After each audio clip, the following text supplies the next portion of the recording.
Welcome back नाजरीन। बात हो रही थी रेयर डिजीज से मुतालिक और बड़ा अहम मरहला स्क्रीनिंग, इसमें क्या क्या स्टेप्स शामिल होते हैं। जहां से गुफ्तगू का सिलसिला टूटा था वहीं से दोबारा आगाज़ करते हैं। डॉक्टर सैयदा शीरीन गुल साहिबा हमारे साथ मौजूद हैं। डॉक्टर साहिबा, स्क्रीनिंग में कौन कौन से स्टेप्स होते हैं, क्या क्या स्क्रीनिंग में बेसिकली सबसे पहले हमने आइडेंटिफाई करना होता है कि कौन से बच्चे हैं जो कि स्क्रीन किए जाएं। जो डेवलप कंट्रीज़ हैं वहाँ तो कोई फंडिंग की इशू नहीं होती, तो एवरी बेबी स्क्रीन्ड पैदा होता है तो हील प्रिक से उसकी स्क्रीनिंग होती है।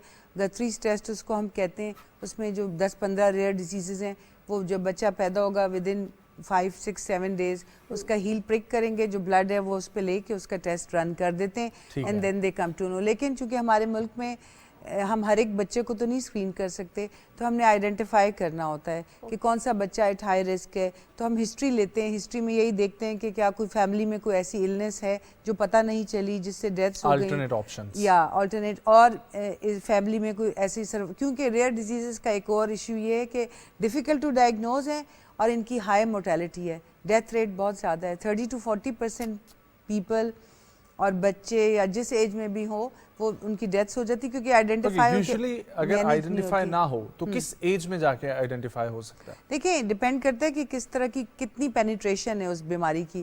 बहुत अगर एग्रेसिव है तो विद इन फ्यू डेज, जो ही माँ का दूध पिया और या कोई भी दूध वगैरह लिया तो उनकी बॉडी का सिस्टम एक्सेप्ट नहीं कर रहा होता and it starts with in few days. Some time 5-6 साल पे बाजू का उससे मैक्सिमम मेरे ख्याल में एडोलेसेंस तक आ जाती हैं बीमारियां, लेकिन जितना लेट होगी उतनी माइल्ड होगी। और जब बीमारी आ जाएगी तो उसके बाद का क्या प्रोसेस फिर? उसके बाद का ये कि अगर बीमारी आ गई उसका प्रोसेस ये है कि उसको आइडेंटिफाई करें, उसको टेस्ट करें। और आपको मैं एक बात बताऊं कि पाकिस्तान में क्योंकि डायग्नोसिस कम है, अब थोड़ा सा उन्होंने एक बनाया है कि ये Pakistan alliance of rare diseases है पार्ट के नाम से, और हमारी मिनिस्ट्री जो है वो भी इस पे काम कर रही है, ministry of health, national health regulation. तो आपने आइडेंटिफाई करनी है, उसकी ट्रीटमेंट करनी है। ट्रीटमेंट में 2 तरह की ट्रीटमेंट होती है, एक सिम्टोमेटिक के जो सिम्टम्स हैं उसको ट्रीट करें, और एक basic root cause. Root cause अगर जेनेटिक है तो फिर मुश्किल है, फिर आपको उसके लिए bone marrow transplant, genetic genes insertions, ये टेस्ट। और क्या तमाम रेयर डिजीजेस ट्रीटेबल नहीं होती? Mostly are untreatable and they can be treated, but with like bone marrow transplant or some genetic insertions. तो उसकी वजह से जो यहाँ ट्रीटमेंट है ही नहीं, और जो अगर हैं भी तो बहुत ट्रांसप्लांट तो वैसे अब पाकिस्तान में स्टार्ट हो चुका है ना, पहले काफी होता है, प्रिम्स में भी होता है, लेकिन प्रिम्स में अभी हम सिर्फ थैलेसीमिया के लिए कर रहे हैं जो कॉमन डिजीज है। ओके, मैं हाँ इसी तरफ आने लगा था कि जो आपने कहा था थोड़ी देर पहले कि जेनेटिकली है और इनहेरिटेड है, पेरेंट्स को बेशक ना हो लेकिन पेरेंट्स की वजह से हो सकती है, जैसे thalassemia. Yes, but it's not rare क्योंकि बहुत कॉमन है पाकिस्तान में। और दूसरी एक और बात मैं आप सबको, ऑडियंस को ये भी बताना चाहती हूँ कि जो रेयर डिजीजेस है ना वो पाकिस्तान में कॉमनर होंगी। What about autism? Autism is not, it is a multifactorial. और इसमें कोई डेथ का भी चांस नहीं होता आई गेस? हाँ, इसमें ऑटिज्म में डेथ्स का नहीं होता। रेयर डिजीजेस में आपकी आ जाती है पट्ठों की कमजोरी, जिगर का ना काम करना, शुगर का लो हो जाना, वो ज्यादा सिनिस्टर बीमारियां, खतरनाक बीमारियां। और कभी ऐसे होता है कि बच्चा 5-6 साल का हुआ तो उसको नजर आना बंद हो गया, बिल्कुल, या वो कभी स्कूल में बेहोश हो गया, तो क्या उस स्टेज पे भी बीमारियां डायग्नोज हो सकती हैं कि आखिर में प्रॉब्लम क्या है? एग्जैक्टली, बाज़ औक़ात ये होता है कि अगर बच्चे की ओवरनाइट फास्टिंग हो जाए ना, कोई वजह है बच्चा बीमार है, नहीं खाना खा रहा, तो उसको अचानक वो बीमारी उस वक्त भी जाहिर हो जाती है जो रेयर डिजीज है। बाज़ औक़ात होता है कि किसी की लॉन्ग ट्रैवल किया है, खाया पिया नहीं, बच्चे का शुगर लो गई, फिट पड़ गया, उसको झटका पड़ गया, तब पता चलता है कि जब भी बच्चा स्लो हो जाता है, लेथार्जिक हो जाता है, तो आप इस तरह से क्यू मिलता है तो आप उसको पिक कर सकते हैं। ओके, सो ये कजन मैरिजेस की वजह से है? जी बिल्कुल, cousin marriages is a very very important factor, consanguinity कहते हैं।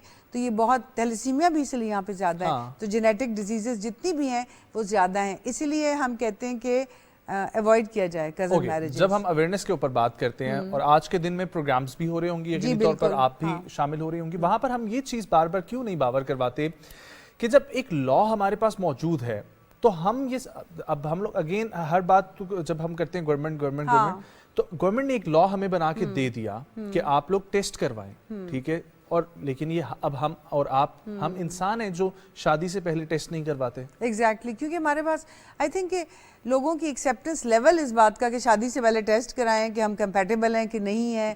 اگر لڑکا لڑکی مان بھی جائیں جو کہ پڑھے لکھے ہیں تو آپ کا فیملی بیک گراؤنڈ اس میں بہت کاؤنٹ کرتا ہے. میم اس کلچر کو عام کرنے کی ضرورت ہے نا. ہم کہتے ہیں یو ڈونٹ یو نو کہ ہمارے کو, اور دوسرا یہ کہ دوسرا وہی لوگ ایڈوکیٹ کرتے ہیں جن کے بچوں کو یہ مسئلہ ہوتا ہے, دے آر دا ایڈوکیٹ. وہ فردر بتاتے ہیں کہ انٹر میرجز نہ کریں, اور اب اویئرنیس آتی جا رہی ہے. یہ تو آپ لوگوں کا بھی ذمہ داری ہے کہ آپ لوگ بھی اس کو as a public service message convey کریں. ایگزیکٹلی ہم اس پہ گاہے بگاہے بات بھی کرتے ہیں کہ کزن میرجز نہیں ہونی چاہیے, اگر ہو رہی ہے تو اس سے پہلے ٹیسٹ کرائیں, اسکریننگ کرا لیں. اگر ان کیس کزن میرج نہیں ہے, فیملی میرج نہیں ہے, کیا تب بھی چانسز ہوتے ہیں بچوں میں ریئر ڈیزیزز کے کتنے پرسنٹ؟ تب بھی ہوتی, میوٹیشنز ہوتی ہیں, جین میوٹیشن کر جاتا ہے تب بھی ہوتے ہیں. دیکھیں چانسز ایگزیکٹ نہیں پتہ ہوتے. آٹوسومل ریسیسو جو ہوتی ہیں جو کہ ماں باپ دونوں سے آتی ہیں, اس میں تو 25% چانس ہر پریگنینسی میں ہوگا کہ اس بچے کو یہ ہوگا. لیکن جو کہ خود سے ہو جاتی ہیں, جیسے آپ کہہ رہی نا کہ اچانک میوٹیشن ہو گئی, بچہ پیدا ہو, اس کو ایک ڈیزیز آ گئی, تو پھر اس میں ہمیں اندازہ نہیں ہوتا, وہ خود وہ اینی ادر ڈیزیز اس کا بار بار آ کے ایک کوشچن مارک میرے سامنے کھڑا ہو رہا ہے کہ کیا وجہ ہے, ٹھیک ہے, کیا وجہ بنتی ہے کہ جس طریقے سے ہم لوگ نے ایک تو ذکر کیا کہ جینیٹیکلی آ رہی ہے, لیکن دوسری طرف اگر کزن میرجز نہیں بھی ہیں تو جینیٹیکلی کیا کسی ماں باپ میں کسی ڈیفیشنسی کی وجہ سے یہ پرابلم آ رہی ہے؟ ویری گڈ پوائنٹ, بہت اچھا سوال کیا آپ نے. دیکھیں کوئی بھی ڈیفیشنسیز ہیں, مائکرو نیوٹرینس ہے, میکرو نیوٹرینس کی ڈیفیشنسیز کے علاوہ بعض چیزیں ہوتی ہیں, فیورز ہیں. اب جیسے کووڈ ہے نا, جس کو کووڈ ہوا اور جب ان کے بیبیز ہوئے تو ان میں بہت ایسے ایشوز تھے, سڈن ڈیتھس ہو گئی ان بچوں کی. So any bad viral infection جو شروع میں بچہ ماں جب can cause any rare disease. It can cause any disease, radiation exposure, any drug, sometime anything. جو جیسے تو ان میں سے ہمیں نہیں پتہ چلتا. کوئی بھی چیز جب بچہ بن رہا ہوتا ہے شروع کے 8-9 ہفتے میں, تو اس میں اگر کوئی ایسا مدر کو ایسا کوئی انسلٹ, اس کو ہم انسلٹ ہی کہیں گے نا. میرے ساتھ اسٹوڈیوز میں ڈاکٹر سیدہ شیریں گل صاحبہ موجود ہیں. ڈاکٹر صاحبہ, آج کے دن کے حوالے سے کوئی لاسٹ میسج جو آپ ریئر ڈیزیز کے بارے میں لوگوں کی آگاہی کے لیے دینا چاہیں؟ لاسٹ میسج یہ ہے کہ بیسیکلی اویئرنیس سب سے امپورٹنٹ ہے. ڈیفینیٹلی جن کی خاندان میں جو ادھر ادھر, آپ کو ذرا سا اپنا اویئر رکھیں کہ کہیں ایسی کوئی ایشوز ہیں تو آپ ان کے پیرنٹس سے بات کریں. ڈاکٹر کی بھی ذمہ داری ہے, آپ کی بھی ذمہ داری, ہم سب کی ہے کہ ریئر ڈیزیزز کو پک کریں اور اس میں اویئرنیس پھیلائیں اور کزن میرج کو اوائڈ کریں, کیونکہ مین کاز یہی ہے.